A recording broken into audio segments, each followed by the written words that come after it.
ბუნდოვანია კრიტერიუმები, რომლის მიხედვითაც ახალმა სამმართველომ უნდა იხემძღვანელოს და გაარკვიოს ითვლება თუ არა შეურაცხყოფად კონკრეტული ფრაზები. მიხეილ ზაქარაიშვილი უწყვეტი პროტესტის მონაწილე ამ კითხვებით მიმართავს შინაგან საქმეთა სამინისტროს და ითხოვს განმარტონ მათ, რას თვლიან მაგალითად სიძულვილის ენად ან მაგალითად აგრესიულ კომუნიკაციად ან ღირსების შელახვად. მომიტინგეები დარწმუნებულები არიან, რომ ქართული ოცნების სამიზნეები ისევ ისინი არიან და არა მხოლოდ თვლიან, რომ ქართულ ოცნებას უნდა ყველა მოქალაქის გაჩუმება, ვინც მათ მიმართ კრიტიკულად არის განწყობილი.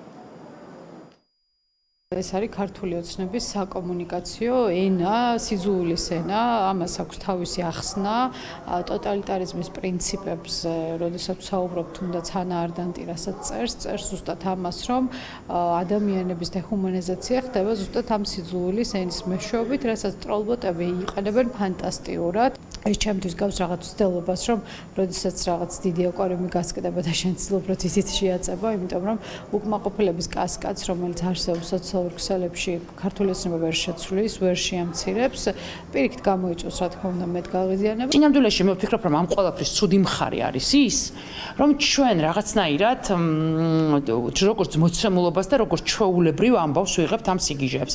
ეს არ მომწონს ამ ყველაფერში. არ მომწონს რომ ვღადაობთ, არ მომწონს რომ დავცინით, არ მომწონს რომ ამ ყველაფერზე ვხუმრობთ, არ მომწონს.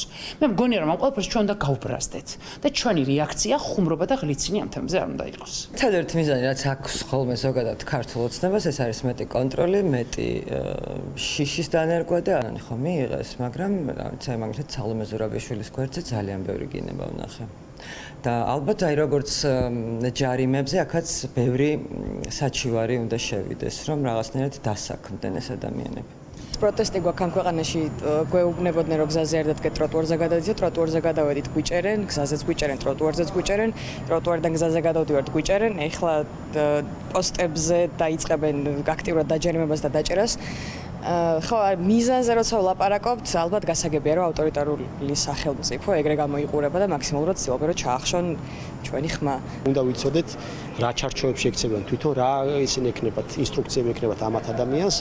ერთი ხელმძღვანელობა ჩვენც ამაზე მოვერგოთ. გამოკანდინარებზე რაც არ უნდა ილაპარაკოს და რამდენიმე დაც არ უნდა ჩამოკიდოთ და რამდენიმე დაც არ უნდა გულაპარაკოს, არაფერი არ იცვლება, ვიცით ზუსტად აქამდეც რაც ხდება და ის მოხდება უფრო დიდი მასშტაბით. დინარაძე იშვიათად ამბობს ხოლმე სიმართლეს და ეს მართლა სწორი თქვა, რომ ამას აკეთებენ იმიტომ, რომ ვიღაცებს, როცა უჩივიან ადამიანებს, მერე რომ ეს ირკვევა, რომ ამ ადამიანმა პოლიტიკოსმა უჩივლა რიგით მოქალაქეს რაღაც კომენტარზე, ეს ჩანს ძალიან ცუდად საზოგადოების თვალში და ახლა გააკეთებენ ისე რომ ესა და ეს პოლიტიკოსის ნინო წილოსანი და მარიამ ლაშხი და ვიღაცები კი არ უჩივიან. აი შესაბამისი დეპარტამენტია, რომელმაც ნახა ეს თვითონ. აქამდე ეს იყო საჭირო, რომ თვითონ იმას ეჩივლა და ახლა ამით გაიმარტივეს საქმე, უარყოფითი ეს ჩამოაშორეს თავიანთ პოლიტიკოსებს და ამ შავ საქმეს გააკეთებს დინარაძის ონლაინ გესტაპო.